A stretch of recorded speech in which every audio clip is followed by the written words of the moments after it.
Hello friends, welcome to Flosstube and Variety Show number 50. I'm Emily Williams in Chapel Hill, North Carolina, and thanks so much for joining me. I especially welcome some of you who are new subscribers. That's exciting for me. Thanks for subscribing. I'll just take 1 second right now to mention that if you do subscribe and you hit the notifications bell, then if I happen to post a video off schedule, you will still know about it. For instance, today, it's quite possible this video will not go up until quite late tonight, Friday, July 1st. Another thing I'll take 1 second to mention is Happy Canada Day to those of you who are in Canada celebrating July 1st. I've been in Canada several times on Canada Day and gone down to Parliament Hill in Ottawa to see the amazing fireworks display. We were down there once, I think it was Canada Day, and there was a light show projected on the Parliament building that was quite nice. That might have not been Canada Day, that might have been just another summer evening, but Happy Canada Day. Some people around here think I must be Canadian because I know a few things about Canada and I talk about Canada and I visit Canada. I'm not Canadian. I was born in Michigan, actually, and I know about the Peace Bridge, which connects Detroit to Windsor, Ontario, Detroit, Michigan, Windsor, Ontario, which is the closest connection to Canada right there. And I've also been from the other side, from the New York side, over the bridge, I think it's a bridge, to visit the Canadian side of Niagara Falls, and actually used to cross that lower part of Ontario between Detroit and, Western New York, when we would take summer trips from where we lived at the time near Detroit to visit my grandmother who lived in Western New York. So been to Canada a lot, and been to Canada in my adult life once or twice a year for many years, until COVID sort of slowed that down, but hopefully this year, later on, I'll get up there. All right, enough blathering. No more blathering. Let's get into it. Flosstube means cross stitch and other things having to do with embroidery floss. And variety show means whatever suits me that day. So we'll see what happens today about that. Approximately every other week, I show you this piece, Under the Roof of Blue Ionian Weather, which is charted by Golden Kite.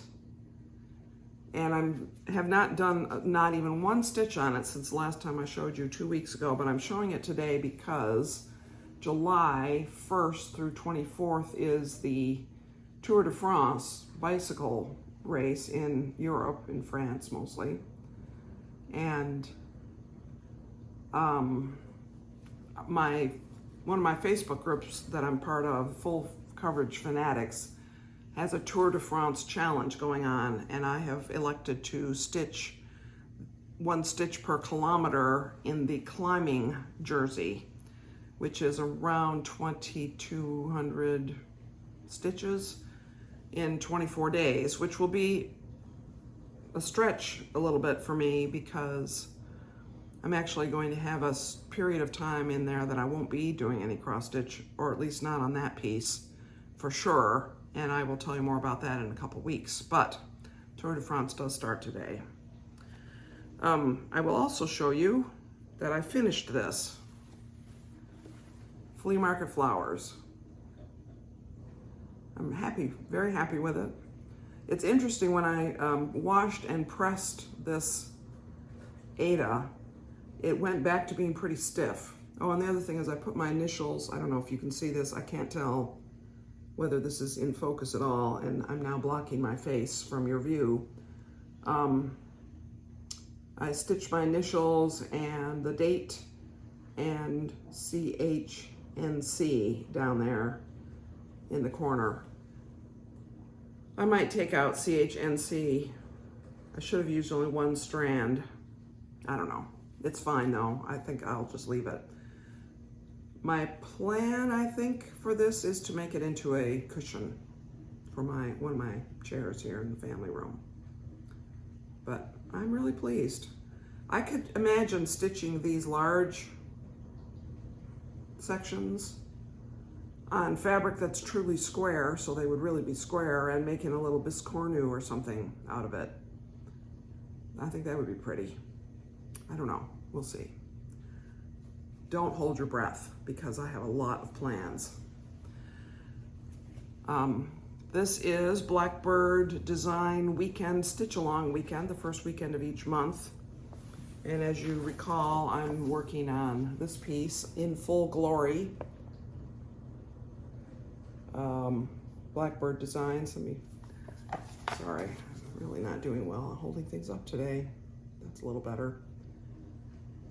And last time, the first weekend in June, I just got this little bit done. So my plan is to move down and start doing the roof of the house and get into the house. This has a lot more stitching in it than I realized. So it's not going to be a quick finish. And also I'm doing it on 40 count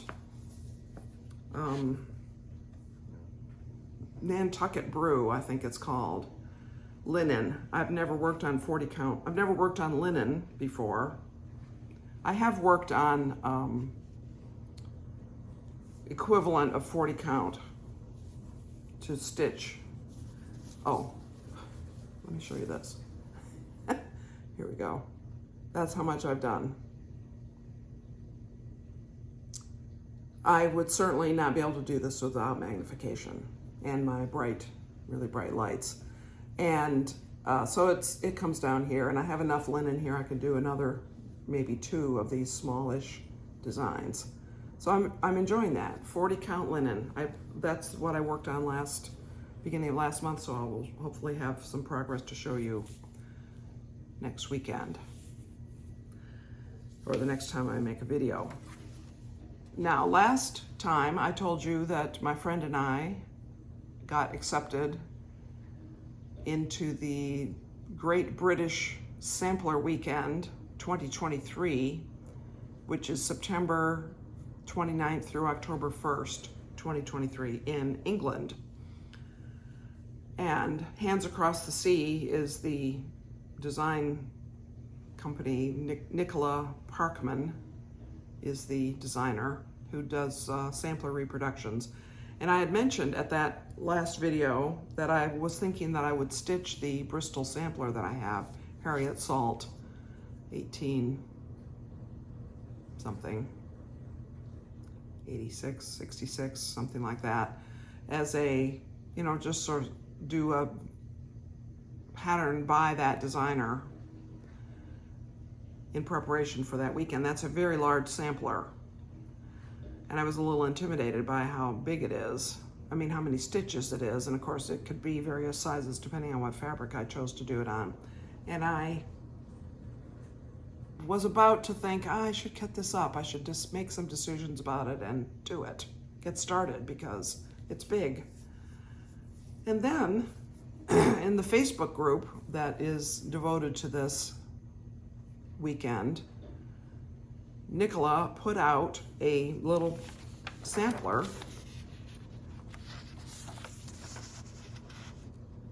Eliza Stringer, age 6 is the name of it, and not much is known about, I'm trying to get this closer, not much is known, or maybe nothing is known about her, but that's a sweet little sampler. And the sort of the challenge for us future attendees for this weekend is that we will stitch this, if we want to, in preparation for that weekend, and then bring it with us and show everyone what we did. The interesting thing is that Nicola did not provide any kind of a key as to floss color. It's charted completely as just one color. And so our challenge is to decide what we want to do about using colors of floss, whether one color or multiple colors. So I decided to do a little experiment, and I have this spool of Au Ver A Soie 100.3 silk, which I've never used silk before. This is color 500 if you're interested. It's beautiful red color, beautiful, beautiful red color. And I found that I had already purchased at some point, I know, you all are gonna roll your eyes. Let me preface this by saying I am an Aida stitcher. I like the holes in my fabric to be obvious. So to stitch on the 40 count linen is a stretch for me. So this 100.3 silk is recommended for 40 count or higher. So 40 count is sort of the largest count that it's recommended for. And I found that I happen to have in my stash a piece of 46 count Latte. I don't know who the manufacturer is, it wasn't marked on it. So I have started stitching this with that 100.3 silk on this Latte. And so I have done, this is the side, the length of the side, and this is not the full width of it. It's gonna be another couple inches there. I don't know if you can see, I can't tell what the camera is focusing on, but those little darker things in the stitching, that is the way I'm counting across. Every 10th stitch, I'm making a full cross, and the other 9 stitches, I'm just doing the first leg of the cross so that I can get across to the number of stitches I need, which is gonna be around here, I think, 106 stitches wide by 160 stitches tall.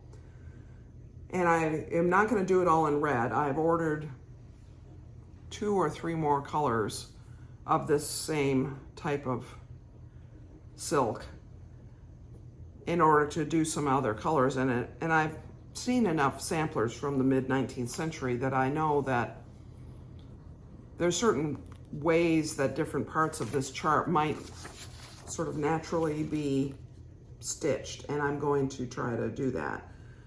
So I had to order the thread by looking at colors on the web page.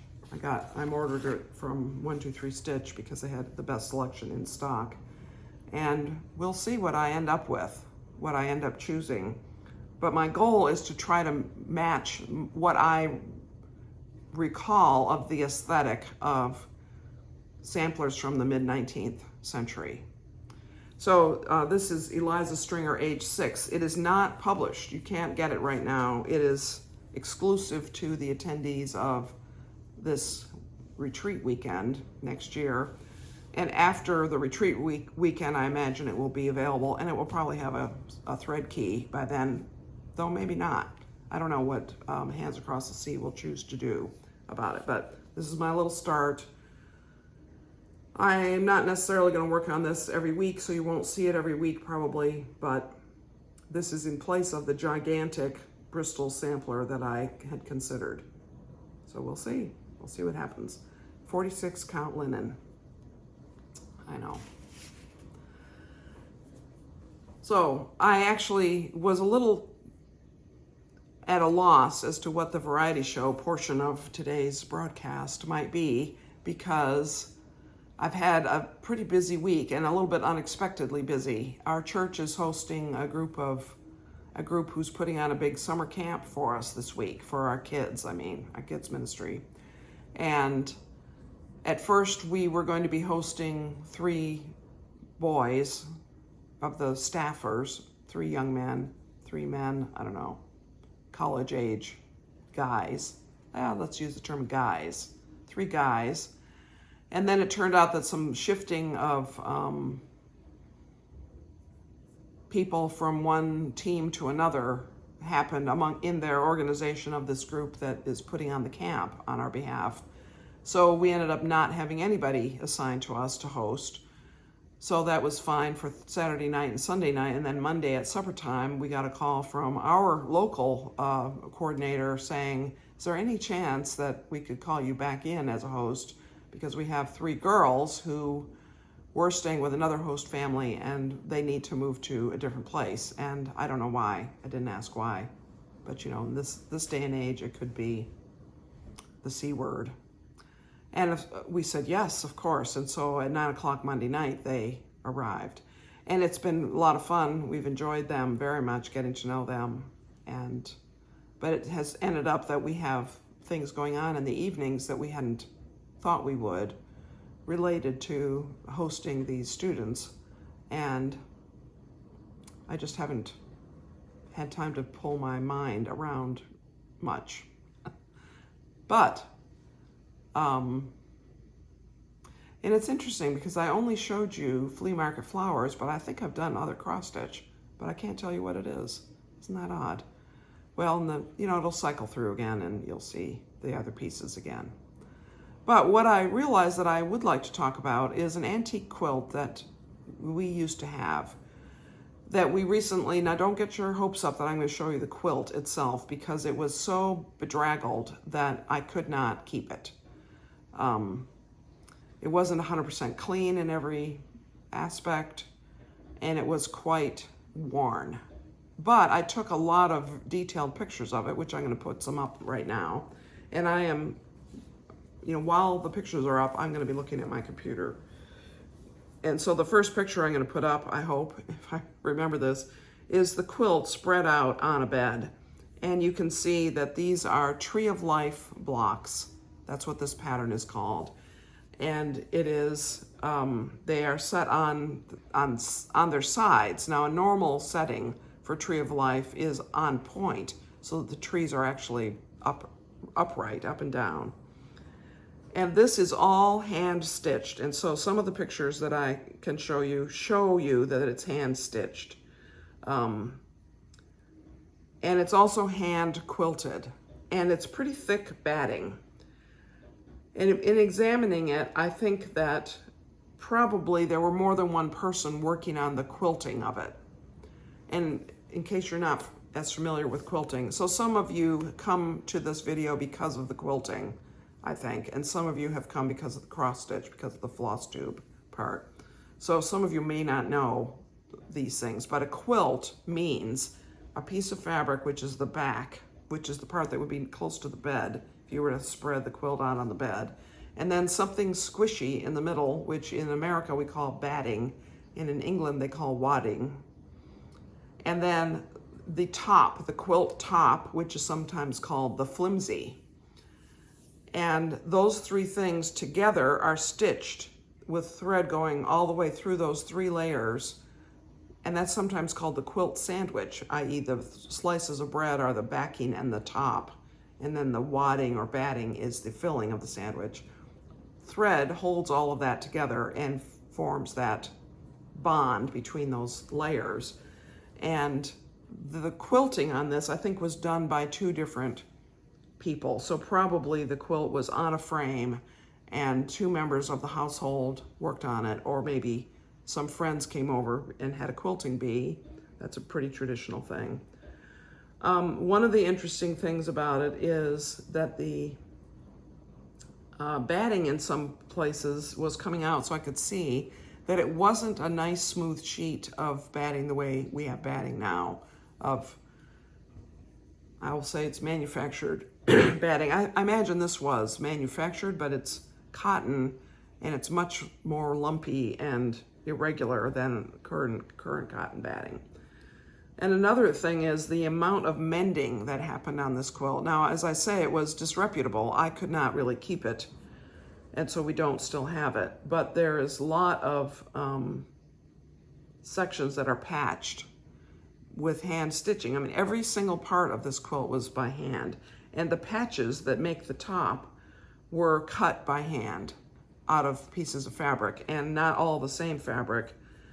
Now, my guess, because this quilt is all, the top is really beautifully matched. It's all red and white with yellow squares, yellow setting squares, cornerstone squares, and green sashing, that this was a quilt that was made for a special person for a special occasion, because it's not a scrappy quilt. It was a planned quilt. Fabric was obtained for the purpose of making this quilt.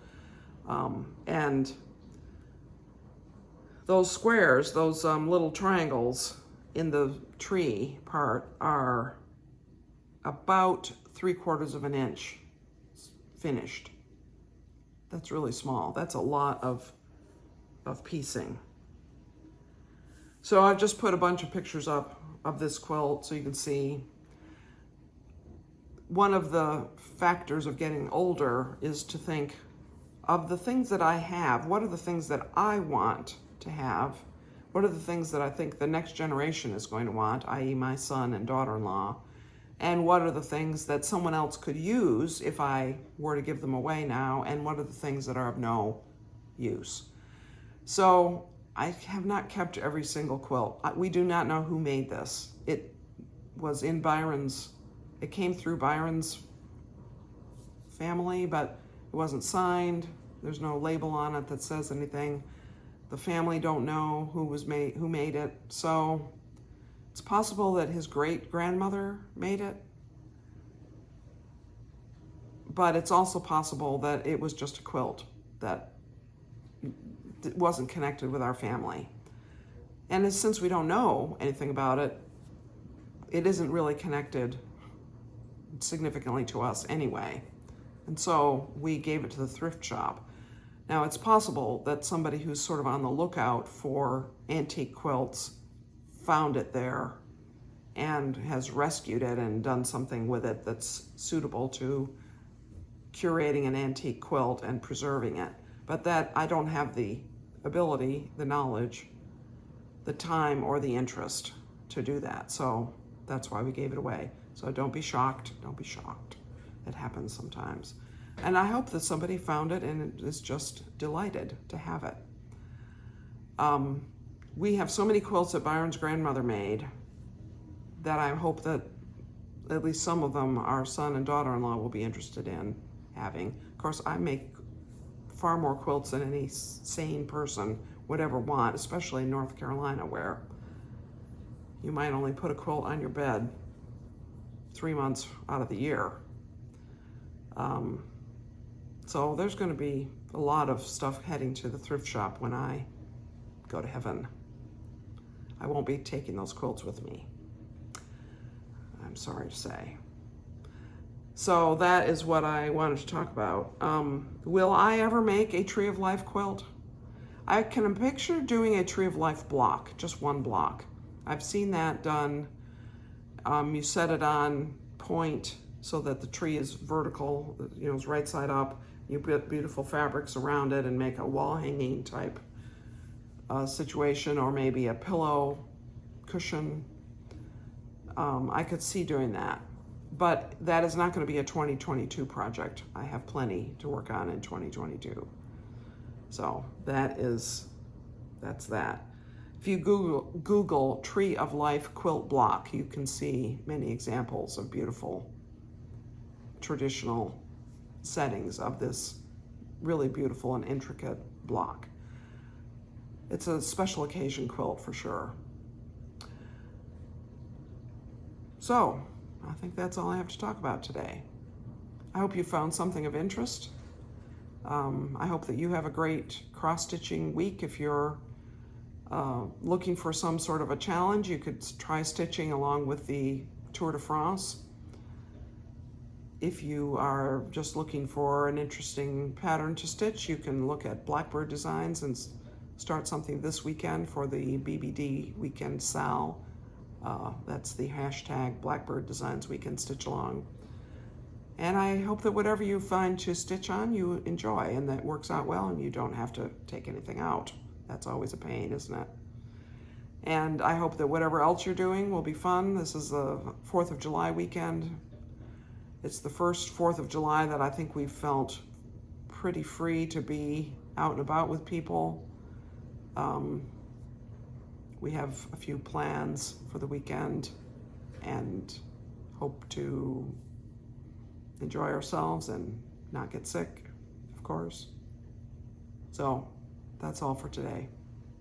Many blessings to you, friends.